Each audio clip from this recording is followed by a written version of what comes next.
হাওয়ার সাথে মিলিয়ে যায় না। আপনি যা খাবেন, যেটাই খাবেন, আপনার শরীরে কিন্তু এটার এফেক্ট পড়বে। আপনি এবং সেটা হজম হয়ে আপনি এটাকে পাস করবেন।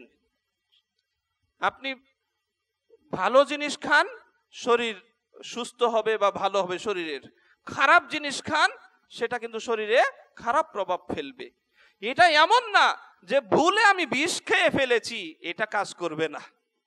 বিষয়টা কিন্তু এমন না ভুলে আপনি এই অনেকগুলো ঔষধ একসাথে খেয়ে ফেললেন, এটা কাজ করবে না, বিষয়টা এমন না। ইবাদত এমন একটা জিনিস যা আপনি করবেন তার এফেক্ট আপনাকে পাবেই পাবে। আরে তুমি তো শাহাদাত বরণ করেছো, তুমি তো যুদ্ধে অংশগ্রহণ করেছো, যেন মানুষ তোমাকে একজন বীর বলে। একজন আলেম, তাকেও এইভাবে প্রশ্ন করা হবে, সেও বলবে রব্বুল আলামিন তোমার দ্বীনকে দুনিয়াতে প্রতিষ্ঠা লাভের আশায় আমি আমার সাধ্য অনুযায়ী চেষ্টা করেছি, ওয়াজ মাহফিল করেছি, মাদ্রাসায় শিক্ষকতা করেছি, বই লিখেছি, বা দ্বীনি কাজে আমি আমার ইলমটাকে ব্যয় করেছি এইভাবেই। আর তোমার উদ্দেশ্য মানে তোমার সন্তুষ্টির আশায়, আল্লাহ তাকেও বলবেন তুমি মিথ্যাবাদী, মিথ্যা কথা বলেছো, তুমি এগুলো করেছো এই জন্য যেন তোমাকে মানুষ একজন বড় কারি বলে, বড় আলেম বলে, খতিব বলে, বড় একজন দ্বীনের মানে ধারক বাহক হিসাবে তুমি পরিচিতি লাভ করো। যুগ যুগ ধরে তোমাকে মানুষ স্মরণ করেছে, একইভাবে তাকেও নিক্ষেপ করা হবে জাহান্নামে। আহলে হাদিস মার্কাজ কুমিল্লা সঠিক দ্বীন প্রচারের এক অনন্য মাধ্যম। من يهده الله فلا مضل له ومن يضلله فلا هادي له ونشهد أن لا إله إلا الله وحده لا شريك له وأشهد أن محمدا عبد الله ورسوله أرسله بالحق بشيرا ونذيرا وداعيا إلى الله بإذنه وسراجا منيرا أما بعد فإن خير الحديث كتاب الله وخير الهدي هدي محمد صلى الله عليه وسلم وشر الأمور محدثاتها وكل محدثة بدعة وكل بدعة ضلالة وكل ضلالة في النار. فقد قال الله تبارك وتعالى في كلامه المجيد وفرقانه الحميد: فأعوذ بالله من الشيطان الرجيم. بسم الله الرحمن الرحيم. فمن كان يرجو لقاء ربه فليعمل عملا صالحا ولا يشرك بعبادة ربه أحدا. আলহামদুলিল্লাহ, শুরুতে আবারও প্রশংসা জ্ঞাপন করছি সে আল্লাহ সুবহানাহু ওয়া তাআলার, যার অশেষ মেহেরবানিতে, অশেষ অনুগ্রহের ফলে প্রতি জুমার ন্যায় আজকেও আমরা বেশ কয়েকজন গুনাহগার বান্দা বান্দি যথাসময়ে মসজিদে উপস্থিত হতে পেরেছি। যদিও এই সময়েই আমাদের পরিচিত অপরিচিত অনেক ভাই বোন রয়েছেন যাদের পক্ষে এখন পর্যন্ত মসজিদে পৌঁছার সুযোগ হয়নি, সম্ভব হয়নি। তাদের মধ্যে অনেকেরই হয়তোবা গ্রহণযোগ্য ওযর রয়েছে, যাদের কারো হয়তোবা অসুস্থতার কারণে হসপিটালে ভর্তি রয়েছে, কেউ হয়তোবা তার অন্য কোনো ব্যস্ততায় সে মসজিদ থেকে এখনো দূরে রয়েছে, কেউ হয়তোবা সুস্থ থাকলেও শারীরিকভাবে অক্ষমতার কারণে মসজিদ পর্যন্ত আসতে পারেনি। এই ধরনের অনেক সমস্যা এবং প্রয়োজনকে সামনে রেখে অনেকেই মসজিদে আসতে পারেনি। আল্লাহ সুবহানাহু ওয়া তাআলা তাদের থেকে আলাদা করে আমাদেরকে মসজিদ পর্যন্ত আসার সুযোগ করে দিয়েছেন। এজন্য আমরা আন্তরিকভাবে হৃদয় উজাড় করে অন্তরে অন্তঃস্থল থেকে একবার কালিমাতুশ শুকর পাঠ করছি, আলহামদুলিল্লাহ। দরুদ ও সালাম পেশ করছি আমাদের প্রিয় নবী সাইয়্যিদুল মুরসালিন নবিকুল শিরোমণি নবী মুহাম্মদুর রাসূলুল্লাহ সাল্লাল্লাহু আলাইহি ওয়াসাল্লামের উপর, যার অনুসরণ করতে পেরেই আজকে আমরা সন্তুষ্টি প্রকাশ করছি, যার উম্মত হতে পেরেই নিজেদেরকে ধন্য মনে করছি, গর্বিত মনে করছি এবং যার সুপারিশের আশাই করছি কিয়ামতের কঠিন ময়দানে সেই মহান নেতার উপর বর্ষিত হোক অগণিত অজস্র ধারায় দরুদ ও সালাম। সংক্ষিপ্ত আকারে তার উপরে দরুদ প্রেরণার্থে আমরা সকলেই পড়ি, আল্লাহুম্মা সাল্লি আলাইহি আল্লাহুম্মা বারিক আলাইহি। সম্মানিত উপস্থিতি, সূরাতুল কাহাফের 110 নম্বর আয়াত আপনাদের সামনে তেলাওয়াত করেছি। আয়াতটি খুবই সুপরিচিত। আমরা এই আয়াতটি জীবনে অনেকবার শুনেছি, ভবিষ্যতে বেঁচে থাকলে আরো শুনবো ইনশাআল্লাহ। এটা এমন একটি আয়াত যে আয়াতটি আপনার আমার সারা জীবনের পরকালমুখী যত কাজ আছে, এক কথায় পরকালমুখী যত কাজ আছে সকল কাজের একটা পাথেয়। সেই কাজটা আপনাকে কোথায় নিয়ে যাবে, সেই কাজের মানে লাস্ট সীমানা কোন দিকে, এই রাস্তাটা দেখাবে এই আয়াতটি। সম্মানিত উপস্থিতি, এই আয়াতটি যে উদ্দেশ্যকে সামনে রেখে উপস্থাপন করেছি সেই বিষয়টি হচ্ছে ইখলাস বা খুলুসিয়াতের গুরুত্ব ও প্রয়োজনীয়তা সম্পর্কিত। অর্থাৎ আজকে আমরা আমাদের ইবাদতের ক্ষেত্রে বা ইসলামে ইখলাসের কি গুরুত্ব রয়েছে বা কি প্রয়োজন রয়েছে এই বিষয়ে কিছু দিক নির্দেশনামূলক কোরআন এবং সুন্নাহ থেকে আলোচনা শুনবো ইনশাআল্লাহ। বিষয়টি আপনাদের কাছে সুপরিচিত মনে হতে পারে, কিন্তু এটা এমন একটি বিষয় যে প্রতিদিন যদি এটা আমি স্মরণ না করি তাহলে ভুলে যাব। শুধু ভুলেই যাব না, আমাদের ইবাদত বন্দেগীও নষ্ট হয়ে যেতে পারে, এমন একটা বিষয়, এত গুরুত্বপূর্ণ একটি বিষয়। ইখলাস বিহীন কোনো ইবাদতের সামান্যতম মূল্য নেই। আমাদের মাঝে অনেক সময় আমরা এমন কিছু ইবাদতকারী ব্যক্তিকে দেখতে পাই। ধরে নিন আপনি শ্বশুর বাড়িতে বেড়াতে এসেছেন, মনে মনে ভাবছেন যদি আজকে জুমার দিন মসজিদে না যাই তাহলে শ্বশুর বাড়ির লোকজন কি বলবে। শুধু মাথায় এইটুকু এসেছে, আর এই চাপটাকে সামলাবার জন্য বাড়ি থেকে অজু গোসল সব কিছু ঠিকঠাক হয়ে একেবারে পারফেক্টলি আপনি মসজিদে এসেছেন, সালাত আদায় করেছেন, সালাতের যাবতীয় যা প্রয়োজনীয় ছিল সব কিছু করে বাসায় ফিরেছেন। এই সালাতটা তো আপনার পরকালমুখী একটা কাজ, পরকালের কাজ, এটা একটা ইবাদত। এই ইবাদতটা আপনি করলেন কাকে খুশি করার জন্য বলেন? শ্বশুর বাড়ির লোকদেরকে সন্তুষ্ট করার জন্য করলেন, কিন্তু ইবাদতে কিন্তু কোনো ত্রুটি নেই। ইবাদত ওযু গোসল থেকে শুরু করে রুকু সিজদা তাসবিহ তাহলিল যেখানে যা করা দরকার সবকিছু করলেন, কিন্তু আপনার ব্রেনে একটা জিনিস কাজ করছে যে আজকে যদি আমি মসজিদে না যাই, জুমার সালাত আদায় না করি, তাহলে আমার শ্বশুর বাড়ির লোকজন কি বলবে। আপনার ইবাদতের রেজাল্ট জিরো। আপনি অনেক টাকা পয়সার মালিক, ভাবছেন শহরে বাড়ি করলাম, গাড়ি করলাম, এত টাকা পয়সা আছে, বাড়ি গাড়ি, তারপরে ব্যবসা বাণিজ্য, মানুষ জানে যে হজটা না করি মানুষে কি বলবে। তাই আপনি চিন্তা করলে হজের টাকা পয়সা জমা দিয়ে একবারে হজ সুন্দরভাবে করে আসলেন। কোনো ত্রুটি ছিল না হজে, কোনো ত্রুটি ছিল না হজ করার ক্ষেত্রে, পরিশ্রমের কোনো কমতি করেননি, কোথাও খরচ কম করেননি, শারীরিক মানসিক সব দিক থেকে আপনি সেখানে সময় দিয়েছেন, শ্রম দিয়েছেন, অর্থ দিয়েছেন, ঘুরেও এসেছেন। আপনার এই হজের ফলাফল কি? জিরো।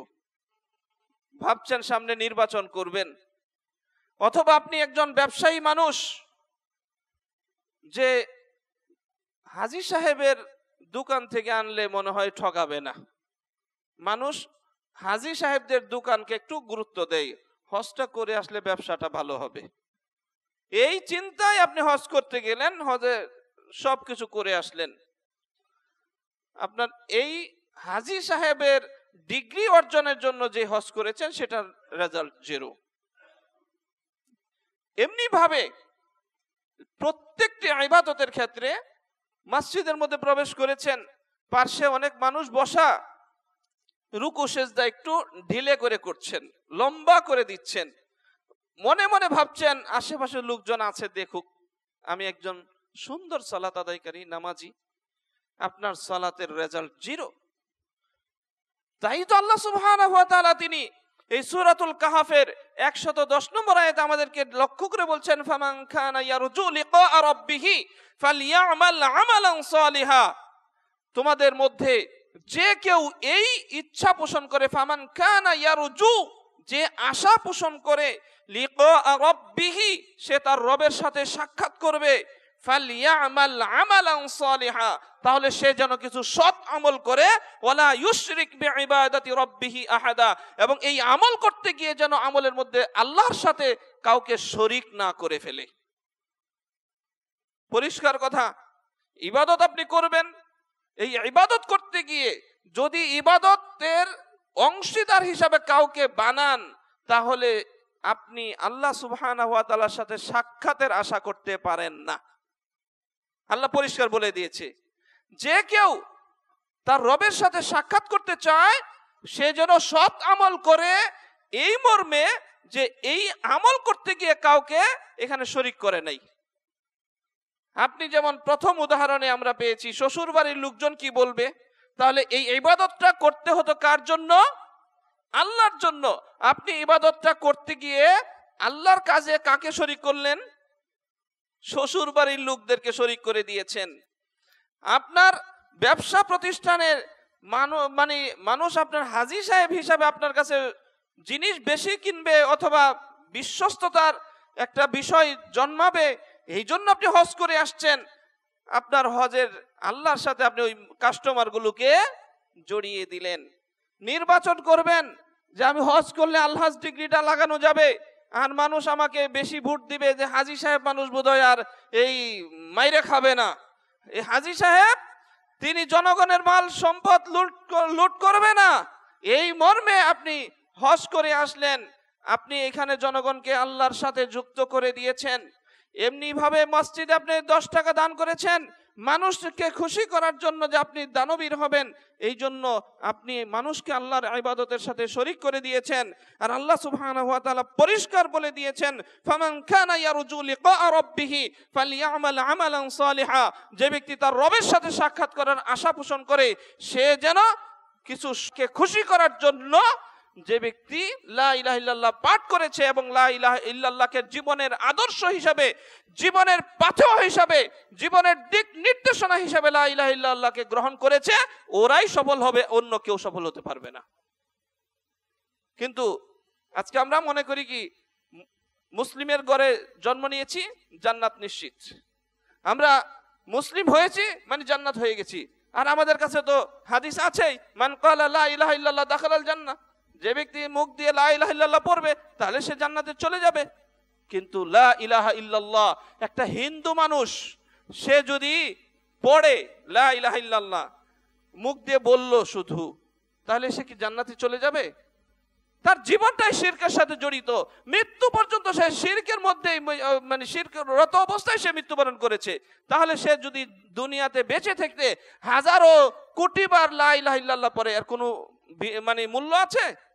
কোনো মূল্য নেই। তাই তো রাসূলুল্লাহ সাল্লাল্লাহু আলাইহি ওয়াসাল্লাম তিনি পরিষ্কার বলে দিলেন, মান ক্বালা লা ইলাহা ইল্লাল্লাহ খালিসান মিন কলবিহি, যে ব্যক্তি লা ইলাহা ইল্লাল্লাহ পড়বে অন্তর থেকে ইখলাসের সাথে, ওই ব্যক্তি কেবলমাত্র সফল হবে, অন্যথায় আর কেউ সফল হতে পারবে না। পরিষ্কার কথা।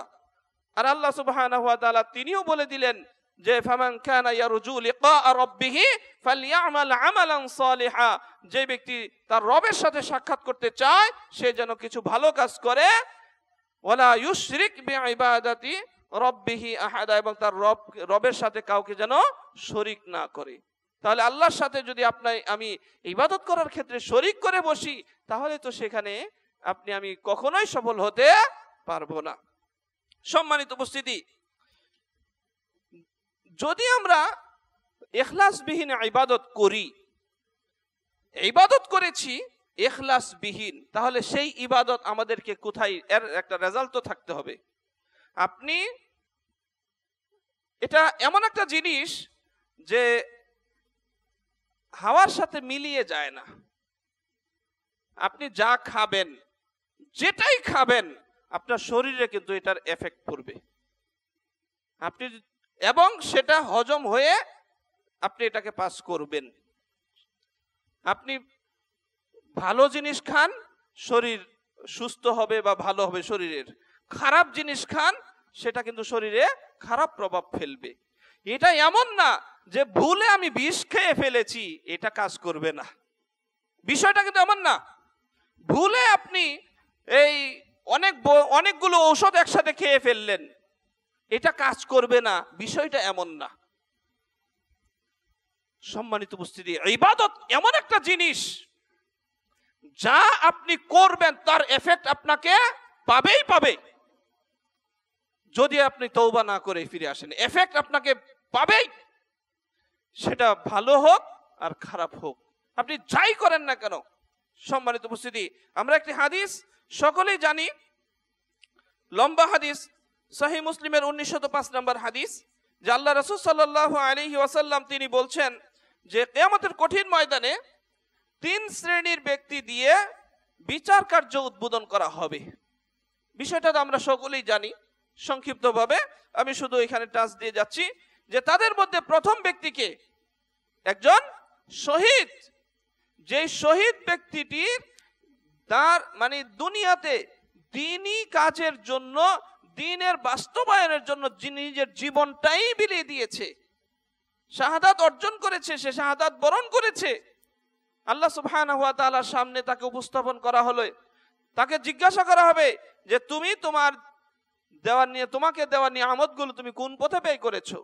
তখন সে সরাসরি বলবে, রব্বুল আলামিন, তোমার দেওয়া নিয়ামতের মাধ্যমে আমার যে শরীর ছিল, আমার যে দেহ ছিল, আমার যে জ্ঞান ছিল, আমার যে বুদ্ধি ছিল, সব কিছুকে তোমার জমিনে তোমার দ্বীনকে প্রতিষ্ঠা করার জন্য আমি আমার অর্থ সম্পদ, আমার দেহের সর্বশেষ রক্তের ফোঁটাটুকু ঢেলে দিয়ে আসছি, আমি শাহাদাত বরণ করেছি। আল্লাহ সুবহানাহু ওয়া তাআলা তাকে কি বলবেন? কাযযাবত, তুমি মিথ্যাবাদী, তুমি মিথ্যা কথা বলছো। ওয়ালাকিন্নাকা কাতালতা লিআন ইউকাল জারি, আরে তুমি তো শাহাদাত বরণ করেছো, তুমি তো যুদ্ধে অংশগ্রহণ করেছো যেন মানুষ তোমাকে একজন বীর বলে। তুমি চিন্তা করেছো যে আমি যদি শাহাদাত অর্জন করি তাহলে আমার নামটা পৃথিবীতে যুগ যুগ ধরে মানুষ স্মরণ করবে, আমার নাম স্বর্ণাক্ষরে লেখা থাকবে ইতিহাসের পাতায়, আমাকে মানুষ স্মরণ করবে শ্রদ্ধা ভরে, আমার নামে রাস্তা হবে, আমার নামে ঘাট হবে, আমার নামে শিক্ষা প্রতিষ্ঠান হবে, আমার নামে এয়ারপোর্ট হবে, আমার নামে স্টেডিয়াম হবে, আমার নামে দেশের বিশেষ বিশেষ বড় বড় প্রতিষ্ঠানগুলো হবে আমার নাম দিয়ে, শহীদ অমুক। এই তো মনে মনে আপনি এটা অর্জন পাওয়ার আশায়, অর্জন করার আশায় আপনি শাহাদাত বরণ করলেন, যুদ্ধে অংশগ্রহণ করলেন। আল্লাহ সুবহানাহু ওয়া তাআলা তিনি বলবেন, এই যেই আশাটা তুমি করেছিলে সেই আশাটা তোমার দুনিয়াতে পূরণ হয়ে গেছে। তোমার মৃত্যুর পরে তোমার নামে রাস্তা হয়েছে, ঘাট হয়েছে, তোমার নামে শিক্ষা প্রতিষ্ঠান হয়েছে, তোমার নাম ইতিহাসের পাতায় স্বর্ণাক্ষরে যুগ যুগ ধরে লেখা ছিল, তোমাকে কেন্দ্র করে মানুষ উদ্বুদ্ধ হয়েছে, তোমাকে কেন্দ্র করে মানুষ শিক্ষা অর্জন করেছে, তোমার ইতিহাসটা সিলেবাসের মধ্যে অন্তর্ভুক্ত করা হয়েছে, তুমি একটা ইতিহাস ছিলে মানুষের জন্য, তোমার মৃত্যুর পর থেকে কিয়ামত পর্যন্ত তোমাকে জেনেছে মানুষ, এটা পেয়ে গেছো। অতএব আজকে আমার কাছে কিছুই নেই। সুম্মা কিল, তারপরে বলা হবে ফাকাত কিলা সুম্মা উমিরা বিহি ফাসুহিবা আলা ওয়াজহিহি হাত্তা উলকিয়া ফিন নার, তারপরে তাকে তার মানে এই বিষয়ে নির্দেশ প্রদান করা হবে তাকে, তার জন্য যে তার পা গুলোকে উপরে ঝুলিয়ে দিয়ে মাথাটাকে নিচু করে তার চেহারার উপরে ভর করে শেষরিয়ে শেষরিয়ে তাকে জাহান্নামে নিক্ষেপ করার জন্য। নাউযুবিল্লাহ মিন যালিক। সম্মানিত উপস্থিতি, এমনি ভাবে দ্বিতীয় শ্রেণীর ব্যক্তি একজন আলেম, তাকেও এইভাবে প্রশ্ন করা হবে। সেও বলবে রব্বুল আলামিন তোমার দ্বীনকে দুনিয়াতে প্রতিষ্ঠা লাভের আশায় আমি আমার সাধ্য অনুযায়ী চেষ্টা করেছি, ওয়াজ মাহফিল করেছি, মাদ্রাসায় শিক্ষকতা করেছি, বই লিখেছি, বা দ্বীনি কাজে আমি আমার ইলমটাকে ব্যয় করেছি এইভাবেই।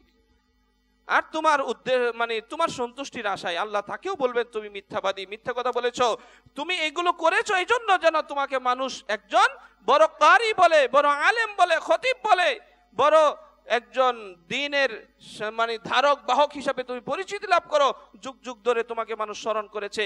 একইভাবে তাকেও নিক্ষেপ করা হবে জাহান্নামে। তৃতীয় শ্রেণীর ব্যক্তি হবে একজন ধনাঢ্যশীল ব্যক্তি। এই ধনাঢ্যশীল ব্যক্তির মধ্যে ওই ব্যক্তির যা সম্পদ ছিল এই সম্পর্কে আল্লাহ সুবহানাহু ওয়া তাআলা জিজ্ঞাসা করবে তুমি তোমার নিয়ামতগুলোকে কোন পথে ব্যয় করেছো। সে সাথে সাথে বলবে রব্বুল আলামিন আমার সামনে এমন কোনো খাত আসে নাই যেখানে তোমার দেওয়া সম্পদ থেকে আমি ব্যয় করি নাই। আমার সামনে মানুষের কল্যাণমুখী, দ্বীনের কল্যাণমুখী যত খাত এসেছে সব জায়গায় আমি দান খায়রাত করেছি। আর রব্বুল আলামিন বলে তুমি দান খায়রাত করেছো ঠিক আছে, এগুলো করেছো, তোমাকে একজন দানবীর বলবে এই জন্য, তোমাকে ইতিহাসের পাতায় তোমার নাম থাকবে, তুমি এত দানবীর ছিলে, তোমাকে মানুষ শ্রদ্ধা ভরে স্মরণ করবে, এই লক্ষ্যে তুমি এগুলো করেছো। আর সেটা হয়ে গেছে এবং একইভাবে তাকেও জাহান্নামে নিক্ষেপ করা হবে। সম্মানিত উপস্থিতি, আপনার কাছে আমার প্রশ্ন হলো এই তিন শ্রেণীর ব্যক্তি তারা জাহান্নামে গেল ইবাদত করে নাকি ইবাদত না করে? ইবাদত করে জাহান্নামে গেল।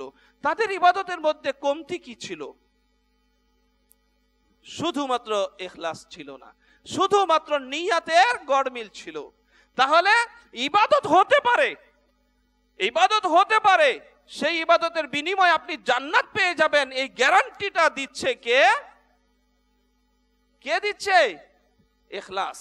ইখলাস থাকলে আল্লাহ নবী সাল্লাল্লাহু আলাইহি ওয়াসাল্লাম গ্যারান্টি দিয়েছেন আপনি জান্নাতে যেতে পারবেন। আর যদি ইখলাস না থাকে আপনার ইবাদত যত বেশিই হোক না কেন আর যত সুন্দরই হোক না কেন আপনি জাহান্নামের লাকড়ি হবেন। এটা একেবারে নিশ্চিত, এটা নিশ্চিত। কারণ ওই যে লোকগুলো যারা জাহান্নামে গেল তারা কিন্তু কোনো ভুল কাজ করে যায় নাই, এক সৎ কাজ, সৎ আমল করে গেছে। আমলগুলো তো সৎ আমল, তাই না? আমলগুলো সৎ আমল, কিন্তু করতে গিয়ে সে ভুল করছে কোথায়? গিয়ারটা ঠিক করে নাই। উদাহরণটা একটু মনে পড়ে গেল তাই বলছি। একটা গাড়ি একেবারে চাকা থেকে শুরু করে উপরের বডির সব পার্টস ঠিক আছে, তেল, মোবিল, ড্রাইভার সব ঠিক আছে, কোনো কিছুই ঘাটতি নাই। এখন গাড়ির একটা অঙ্গ এমন আছে যেটাকে পিছনের দিকে রাখলে আপনি গাড়িতে চাপ দিবেন, গাড়ি কোন দিক যাবে? পিছনে যাবে। এটাকে সামনের দিকে রাখবেন, গাড়ি কোন দিক যাবে? সামনের দিকে যাবে। অর্থাৎ আপনার আমলের গিয়ার হলো খুলুসিয়াত বা নিয়াত। আপনার আমল যতই মানে কোনো ত্রুটি নেই, সব ঠিক আছে, সব ঠিক আছে, কিন্তু গিয়ারটা কোথায়? জাহান্নামের দিকে দেওয়া ছিল। গিয়ারটা জাহান্নামের দিকে দেওয়া ছিল, আপনার আমলে আপনাকে জাহান্নামের দিকে নিয়ে গেছে। কাউকে দোষারোপ করতে পারবেন না। যেমনি ভাবে একটা গাড়ির গিয়ার যদি পিছনের দিকে রেখে যেখানে চাপ দিলে গাড়িটা সামনের দিকে যেত, সেই গাড়িটাই ওই জায়গাতে চাপ দিবেন, গাড়িটা পিছনের দিকে যাবে। এমন নাই যে আলাদা জায়গায় চাপ দেওয়া লাগবে, ঠিক আলাদা জায়গায় চাপ দিতে হয় না, ওই জায়গাতেই। আবার গিয়ারটা সামনের দিকে রেখে ওই জায়গাতে চাপ দেন, গাড়ি সামনের দিকে যাবে। আর কিছুই পরিবর্তন করতে হয় না। ঠিক ইবাদতের ক্ষেত্রে আপনার যদি খুলুসিয়াত না থাকে তাহলে মনে রাখবেন যে আপনার ইবাদতের গিয়ারটা জাহান্নামের দিকে দেওয়া আছে, ওই ইবাদতই আপনাকে জাহান্নামে নিয়ে যাবে। যেমনি ভাবে এই তিন শ্রেণীর ব্যক্তিকে নিয়ে যাওয়া হয়েছে। সম্মানিত উপস্থিতি, ইবাদতবিহীন যেমন জাহান্নাম মানে যেতে হবে, ঠিক তেমনি ভাবে ইবাদত করেও জাহান্নামে যেতে হবে যদি ইখলাস না থাকে। আবার যদি ছোট্ট একটি কাজ যেটার উল্লেখযোগ্য তেমন কিছু না, সেটার বিনিময়েও জান্নাত পেতে পারেন যদি ইখলাস থাকে। উদাহরণ আমরা জানি রাসূলুল্লাহ সাল্লাল্লাহু আলাইহি ওয়াসাল্লাম তিনি বলেছেন যে অতীতকালে একজন নারী ছিল যার পেশা ছিল যৌন কাজ, পেশা যৌনকর্মী। এই মহিলাটি একটি কুকুরকে পানি পান করানোর মাধ্যমে সে কি মুক্তি পেয়েছিল না? আল্লাহ সুবহানাহু ওয়া তাআলা তাকে ক্ষমা করেছেন না? তাকে মানে বলা হয়েছে না সে এর দ্বারা এর প্রতি সন্তুষ্ট হয়ে আল্লাহ ক্ষমা করে দিয়েছেন? সে তো এত বড় আশাও বোধহয় করে নাই।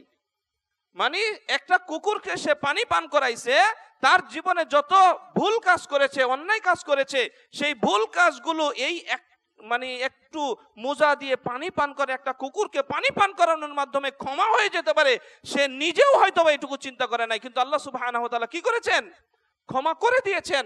তার কারণ কি ছিল? তার এই কাজের মধ্যে ইখলাস ছিল, সে ইখলাসের সাথে এই কাজটা করেছে, এই জন্যই আল্লাহ সুবহানাহু ওয়া তাআলা তাকে ক্ষমা করে দিয়েছেন।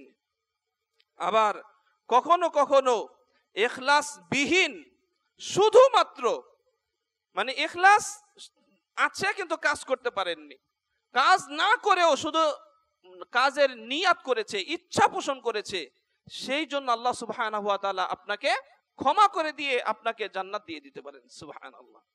আমরা এই হাদিসটিও জানি যে রাসূলুল্লাহ সাল্লাল্লাহু আলাইহি ওয়াসাল্লাম আমাদেরকে জানিয়েছেন যে অতীতকালে একজন ব্যক্তি ছিল যে ৯৯টা খুন করেছে। দেখেন, ৯৯টা খুন করেছে, খুনের পরে সে তার হুঁশ ফিরে এসেছে, এখন তাকে শুধরাতে হবে, তার জীবনটাকে শুধরাতে হবে। এখন সে একজন আলেমের কাছে গেল, বলল আমি এতগুলো খুন করেছি, আমার রাস্তা কি, আমার বাঁচার উপায় কি? না জেনে উনি বলে দিলেন যে তোমার বাঁচার কোনো উপায় নেই। কিন্তু তার ব্রেনের ভিতরে ঢুকে গেছে আমাকে বাঁচতেই হবে, আমাকে আল্লাহ সুবহানাহু ওয়া তাআলার কাছে ক্ষমা নিতেই হবে, আল্লাহ সুবহানাহু ওয়া তাআলা আমাকে ক্ষমা করবেন, এটা আমার জানা, আমি জানি, তবে এই রাস্তাটা আমাকে দেখায় দাও, আমি কিভাবে ক্ষমা পেতে পারি। সে ছুটে ওকে খুন করে ১০০টা খুন পূর্ণ করে আরেকজন আলেমের কাছে গেল। ওই আলেমের তিনি দিক নির্দেশনা দিয়ে দিলেন, ওই এলাকায় যাও, সেখানে কিছু ভালো মানুষ বসবাস করে, তাদের সাথে গিয়ে বসবাস করো, ক্ষমা তারা যে আমল করে সে আমলগুলো করো, আল্লাহ তোমাকে ক্ষমা করবেন। রাস্তা দেখিয়ে দিল শুধু, আর সেখানে সে ছুটে চলেছে আমাকে ক্ষমা পেতে হবে আল্লাহর কাছে, আমার এই অপরাধের ক্ষমা নিতেই হবে আল্লাহর কাছে। সেই একটাই লক্ষ্যে, মনে অস্থির ভাবনা যে কিভাবে আল্লাহর কাছে ক্ষমা নেওয়া যায়, তাই সে ছুটে চলেছে, ওই এলাকায় পৌঁছাতে পারেনি, পথিমধ্যে তার মৃত্যু হয়ে গেছে।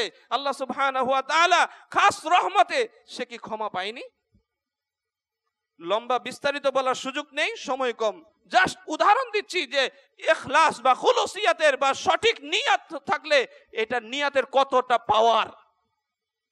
একটা লোক শহীদ হয়ে গেছে, জীবনটা দিয়ে দিয়েছে, শুধু নিয়ত ছিল না ভালো, সে জাহান্নামে চলে গেল। আর এই লোকটা ১০০টা খুন করেছে, শুধু নিয়তটা ছিল আল্লাহর কাছে ক্ষমা নেওয়ার, এই জন্য সে ছুটে চলেছে ওখানে, কিন্তু সে কাজ করার সুযোগ পায়নি, জীবন রাস্তায় শেষ হয়ে গেছে। তারপরেও সে আল্লাহ সুবহানাহু ওয়া তাআলা তার মনের অবস্থা দেখে তিনি কি করেছেন? তাকে ক্ষমা করে দিয়েছেন। সুবহানাল্লাহ। সম্মানিত উপস্থিতি, যদি আমি ভালো কাজের নিয়াত করতে পারি অন্তর থেকে, সেই ভালো কাজটি যদি নাও করতে পারি, এর বিনিময়ে আমি পরিপূর্ণ পেয়ে যাব। সুবহানাল্লাহ। রাসূলুল্লাহ সাল্লাল্লাহু আলাইহি ওয়াসাল্লাম তিনি বলেন, যে ব্যক্তি রাতের বেলা শুইল এই আশায় যে রাতে উঠে কিছু সালাত আদায় করবে, কিন্তু ফজর পর্যন্ত এমন ঘুমাইলো আর সে উঠতেই পারেনি, ফজরের সময় উঠে বলল আহা কি কাজটা হলো, আমি তো সালাত পড়ার নিয়ত করছিলাম কিন্তু উঠতে পারলাম না। আল্লাহ নবী সাল্লাল্লাহু আলাইহি ওয়াসাল্লাম তিনি বলেন, এই যে ঘুমাইলো, এই ঘুমটা ছিল আল্লাহ সুবহানাহু ওয়া তাআলার পক্ষ থেকে গনিমত। সুবহানাল্লাহ।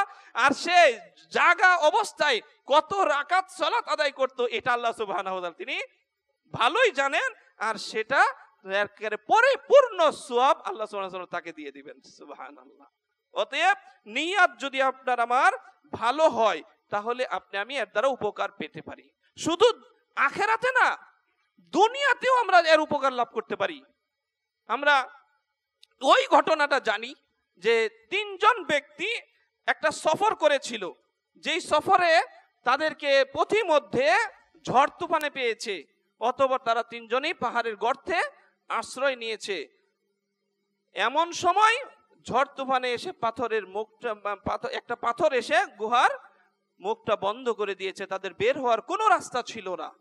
তারা কি করেছিল? তখন তাদের মধ্য থেকে একজন বলল, তোমাদের কার কি ভালো আমল আছে, একনিষ্ঠভাবে আল্লাহর জন্য কিছু করেছো কিনা জীবনে, সেটাকে উপস্থাপন করো। আল্লাহকে বলো, রব্বুল আলামিন যদি এই কাজটা তোমার কাছে ভালো লেগে থাকে তাহলে আমাকে আজকে এই বিপদ থেকে উদ্ধার করো। সুবহানাল্লাহ। একজন বলে দিল কি, তার মা বাবার খেদমতের বিষয়টা, সময় শেষ হয়ে গেছে, আমি এই জন্য বিস্তারিত বলতে চাচ্ছি না, শুধু হিন্টস দিচ্ছি। একজন তার বাবা মায়ের খেদমতের জন্য যা করেছিল এটা আল্লাহর কাছে উপস্থাপন করেছে, রব্বুল আলামিন যদি এটা তোমার কাছে পছন্দনীয় হয়ে থাকে তাহলে আজকে আমাকে এই বিপদ থেকে উদ্ধার করো। সাথে সাথে পাথরটা ওই কিছুটা সরে গেল।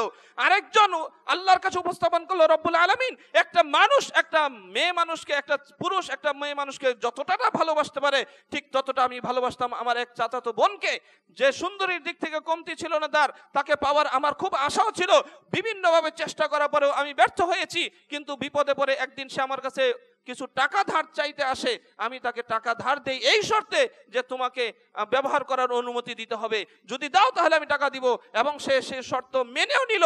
আর একটা মুহূর্ত এমন দেরি হলো না, আমি তাকে ব্যবহার করার জন্য একেবারে খুব কাছাকাছি যখন চলে গেলাম, তখন সে আমাকে একটা কথা বলছে, ভাই ইত্তাকিল্লাহ, ভাই তুমি আল্লাহকে ভয় করো, যদি আমাকে ব্যবহার করতেই চাও তাহলে তোমাকে বৈধ করে নাও, বিবাহ করে নাও, ব্যবহার করতে হলে তুমি বিবাহ করে নাও। রব্বুল আলামিন যখন যে বলেছে ইত্তাকিল্লাহ, সাথে সাথে আমি তার উপর থেকে সরে এসেছি। আমি তাকে অন্যায়ভাবে ব্যবহার করিনি, যদি আমার হাতে ক্ষমতা ছিল ইচ্ছা করলেই ব্যবহার করতে পারতাম। যদি সেই দিন তোমার এই কাজটা আমার ভালো লেগে থাকে তাহলে আজকে আমাকে এই বিপদ থেকে উদ্ধার করো। সাথে সাথে পাথর সরে গিয়েছিল। আরেকজন ব্যক্তি একটা শ্রমিকের একদিনের মজুরি আমানতদারি তার সাথে রেখে দিয়ে তাকে ফেরত দেওয়ার ব্যবস্থা করেছিল, এবং বড় একটা অঙ্কের সম্পদ দিয়ে সেটাকে আল্লাহর সামনে উপস্থাপন করলো, রব্বুল আলামিন যদি এটা তোমার কাছে ভালো লেগে থাকে তাহলে আজকে আমাকে এই বিপদ থেকে উদ্ধার করো। সাথে সাথে সেই বিপদ থেকে উদ্ধার করার, বের হয়ে আসার মতো কি সেখান থেকে রাস্তা তৈরি হয়ে গেল। সম্মানিত উপস্থিতি, এমন অসংখ্য উদাহরণ আছে যে যদি আমরা ইখলাসের সাথে কাজ করি, দুনিয়া এবং আখিরাত একসাথে দুনিয়াতে বসে পাবো ইনশাআল্লাহ। আর ইখলাসের সাথে কাজ না করি, দুনিয়ায় হয়তোবা কিছু আত্মতৃপ্তি লাভ করা হতে পারে, আখিরাতের রেজাল্ট শূন্য। সম্মানিত উপস্থিতি, সময় শেষ হয়ে গেছে, আমি আর সামনে অগ্রসর হচ্ছি না। এই জন্য আমাদের কি করণীয়? ইখলাস অর্জন করা একটা কঠিন কাজ। রাসূলুল্লাহ সাল্লাল্লাহু আলাইহি ওয়াসাল্লাম তিনিও বেশি বেশি এই দোয়া পড়তেন, ইয়া মুকাল্লিবাল কুলুব সাব্বিত কলবি আলা দীনিক। আল্লাহর নবী তিনি বেশি বেশি পাঠ করতেন রব্বুল আলামিনের কাছে, হে অন্তরের পরিবর্তনকারী, আমার অন্তরটাকে তোমার দ্বীনের উপরে অটল রাখো। এই দোয়াটা আল্লাহর কাছে বেশি বেশি পড়তেন। কারণ কি? তিনি বলছেন পৃথিবীর সকলের অন্তর আল্লাহ সুবহানাহু ওয়া তাআলার দুইটা আঙ্গুলের মাঝে আছে। এখানে তিনি যেখানে যেভাবে খুশি তাকে সেইভাবেই তার অন্তরটাকে ঘুরিয়ে দেন। অতএব আপনার আমার অন্তর যেন আল্লাহ সুবহানাহু ওয়া তাআলা একেবারে তার আনুগত্যের দিকে, তার দ্বীনের উপরে রাখেন, সেই জন্য আমাদেরকে বেশি বেশি এই দোয়াটা পড়তে হবে যে ইয়া মুকাল্লিবাল কুলুব সাব্বিত কলবি আলা দীনিক। অন্য ভাষায় আছে এরকম সাররিফ কলবি আলা দীনিক। এইভাবে যেই ভাষায় পড়ি না কেন আমাদেরকে এই দোয়াটা বেশি বেশি পড়তে হবে। আর জীবনে একবার সুবহানাল্লাহ যদি পড়ি সেটা আল্লাহর জন্য পড়বো। রাস্তায় লম্বা এক হাত লম্বা এক তাসবিহ হাতে বেরিয়ে পড়লেন, সুবহানাল্লাহ সুবহানাল্লাহ পড়ছেন, আর মানুষকে দেখাচ্ছেন যে আপনি খুব তাসবিহ গুজার, তো খুব ইবাদত গুজার ব্যক্তি, মনে মনে মানুষ দেখছে আর খুশি হচ্ছেন। বিশ্বাস করেন এই ইবাদতটাই আপনাকে জাহান্নামে নেওয়ার জন্য যথেষ্ট। এই তাসবিহ সারাটাই আপনার জন্য জাহান্নামে নেওয়ার জন্য যথেষ্ট। কারণ আপনি আল্লাহর সাথে শরীক করে দিয়েছেন। এই জন্য সালাত বেশি পড়া দরকার নেই। রাসূলুল্লাহ সাল্লাল্লাহু আলাইহি সাল্লামের কাছে এক ব্যক্তি এসে বলল, ইয়া রাসূলুল্লাহ, আমাকে এমন কিছু আমলের কথা বলুন যেই আমল করলে আমি জান্নাতে যেতে পারবো। তখন তাকে তিনটা আমলের কথা বলেছিলেন। তখন তিনটা আমলই ফরজ ছিল। তার ভিতরে একটি হলো সালাত, যে তুমি 5 ওয়াক্ত সালাত আদায় করবে। আগের সুন্নাত, পরের সুন্নাত, নফল, বেতের, তাহাজ্জুদ কিচ্ছু বলেনি, শুধু 5 ওয়াক্ত ফরজ সালাতের কথা বলা হয়েছে। বলা হয়েছে যদি পারো তাহলে পাড়ায় পড়িও, যাকাত যদি পারো দিও, যদি উপযুক্ত হও। রমজান মাসের সিয়াম তখনও ফরজ হয়নি। এই অবস্থায় লোকটি এখান থেকে বের হয়ে চলে যায়। যাওয়ার মুহূর্তে বলছি, ইয়া রাসূলুল্লাহ, আল্লাহর কসম দিয়ে বলছি আপনি আমাকে যেটুকু বলেছেন এইটুকুই করবো, এর চেয়ে বেশিও করবো না, কমও করবো না। এটা বলে চলে গেল। যাচ্ছে, রাসূল সাল্লাল্লাহু আলাইহি ওয়াসাল্লাম বলছে, তোমাদের কেউ যদি জান্নাতি লোক দেখে খুশি হতে চাও তাহলে লোকটাকে দেখো। সুবহানাল্লাহ। মানে আল্লাহর উদ্দেশ্যে আপনার বেশি পড়া দরকার নাই, বেশি কিছু করা দরকার নাই, অল্প হলেও সেটার ফলাফল ভালো হবে। সম্মানিত দিনী ভাই বোনেরা, তাই আসুন আমরা আমাদের জীবনের যত কাজ করেছি ইতিপূর্বে এগুলোর মধ্যে কে কতটুকু অর্জন করতে পেরেছি এটা আমরা খুব ভালো করে নিজের হিসাবটা যদি আমরা নিতে চাই তাহলে নিতে পারবো ইনশাআল্লাহ। আর ভবিষ্যতে আমরা জানি না কে কতদিন বেঁচে থাকবো, অতএব আমাদের সামনের এই সময়টুকুর মধ্যে যেন জীবনে কোনো শিরক না ঢুকতে পারে সেই চেষ্টাটা করবেন। ইবাদত বন্দেগীর ক্ষেত্রে যত সুন্দরই ইবাদত হোক না কেন, যদি এখানে ইখলাস না থাকে, লোক দেখানো থাকে, তাহলে আপনার ইবাদতের ভ্যালু জিরো। অতএব ইসলামে ইবাদতের ক্ষেত্রে ইখলাসের গুরুত্ব অনেক বেশি, অনেক বেশি। মানে সহজ উদাহরণ দিয়েছি যে গিয়ারের মতো, আপনার ইবাদত আপনাকে জান্নাতেও নিতে পারে, আপনার ইবাদত আপনাকে জাহান্নামেও নিতে পারে। অতএব আপনি ঠিক করুন ইবাদতের মাধ্যমে আপনি কোথায় যাবেন, জান্নাতে না জাহান্নামে। আল্লাহ সুবহানাহু ওয়া তাআলা কাছে দোয়া করি তিনি যেন আমাদেরকে এখানে যে কয়েকটি আয়াত এবং হাদিসের আলোকে আজকের এই ইখলাসের গুরুত্ব প্রয়োজনীয়তা নিয়ে আমরা কথা শুনলাম, এগুলো প্রতিটি কথা যেন আমরা আমল করতে পারি, আমাদের জীবনে বাস্তবায়ন করতে পারি, সেই তৌফিক আল্লাহ সুবহানাহু ওয়া তাআলার কাছে কামনা করেই শেষ করছি। মানে খুব ভালো করেই জানি, তাই না, হিন্দুদের একটি সংগঠন, যে সংগঠনটি মূলত প্রতিষ্ঠাকালে হিন্দুরা করে নাই, এটা করেছিল ইহুদিরা। ইহুদিদের দ্বারা প্রতিষ্ঠিত হিন্দু এই সংগঠন মুসলিম ধ্বংসের জন্য করা হয়েছে। আর তার ফলাফল আজকে বাংলাদেশের মুসলিমরা আমরা কিছুটা ভোগ করছি। বাংলাদেশের প্রতিটা অঞ্চলে তাদের এই কুপ্রভাব ছড়িয়ে পড়েছে। মুসলিমদের মধ্যে দাঙ্গা হাঙ্গা তৈরি করা, মসজিদের ইমাম থেকে শুরু করে একটা সাধারণ মানে নারী পর্যন্ত তাদের হাত থেকে নিরাপদ না। মুসলিম নারীদেরকে তারা ধর্ষণ করতে ছাড়েনি, মসজিদের ইমামকে তারা খুন করতে ছাড়েনি, একজন স্কুলের স্টুডেন্টকে খুন করতে তারা ছাড়েনি। মুসলিমদের মধ্যে দাঙ্গা হাঙ্গামা লাগানোর জন্য তারা এমন কোনো প্রসেস নেই যা তারা করে না। সম্মানিত উপস্থিতি, এমন একটি সংগঠন বাংলাদেশে আজ মুসলিমদের জন্য একটা বিস্ফোরা হয়ে দাঁড়িয়ে আছে। এই মুসলিমদের এই বিস্ফোরাকে বাংলাদেশে নিষিদ্ধ করা এটা সময়ের দাবি হয়ে গেছে। আমরা আমাদের সরকারের কাছে এই দাবি করছি যেন যে কোনো মূল্যে বাংলাদেশ থেকে ইসকনকে নিষিদ্ধ করা হয়।